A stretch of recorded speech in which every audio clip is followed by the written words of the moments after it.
জাতিসংঘ মহাসচিব অ্যান্তোনিও গুতেরেসের সঙ্গে বৈঠক করেছে বিভিন্ন রাজনৈতিক দল। বৈঠকের পর বিএনপি মহাসচিব মির্জা ফখরুল ইসলাম আলমগীর জানিয়েছেন, দ্রুত সংস্কার শেষ করে নির্বাচন দেয়া হলেই দেশের মঙ্গল। এই বিষয়টি মহাসচিবকে তারা বলেছেন।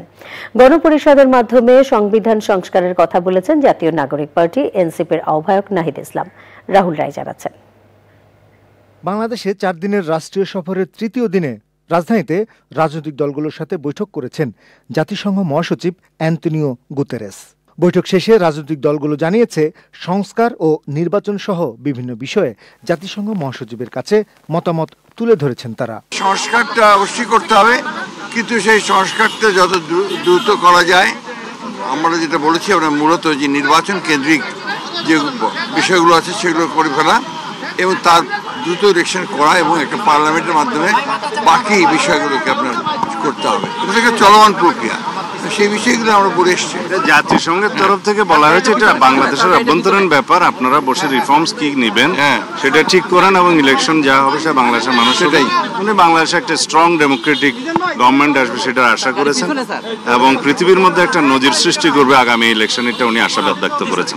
নতুন রাজনৈতিক দল জাতীয় নাগরিক পার্টি সহ অন্য রাজনৈতিক দলগুলোর প্রতিনিধিরাও বৈঠকে ছিলেন। আমরা সংস্কার বিষয়ে ওভারঅল আলাপ করেছি এবং সংবিধান সংস্কার বিষয়ে আমাদের যেটা বক্তব্য সেটা আমরা বলেছি যে আমরা গণপরিষদের মাধ্যমে নতুন সংবিধানই বলি, সংবিধান সংস্কারই বলি, গণপরিষদ ছাড়া সংবিধানের মৌলিক কোনো পরিবর্তন আসলে কিন্তু টেকসই হবে না।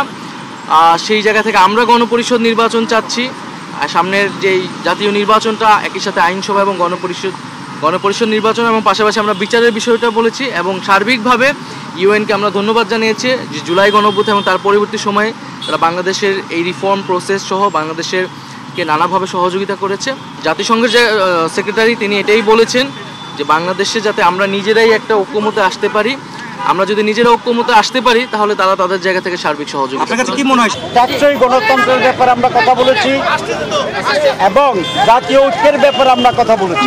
উনি বাংলাদেশের সিদ্ধান্তে আমাদের কাজে উনি সহযোগিতা করবেন এবং সুষ্ঠু নির্বাচন ব্যাপারে আশাবাদী এবং ওনাকে আমরা জামাতের পক্ষ থেকে ধন্যবাদ জানিয়েছি। জাতিসংঘ মহাসচিবের বাংলাদেশে 4 দিনের সফর শেষ হবে রোববার।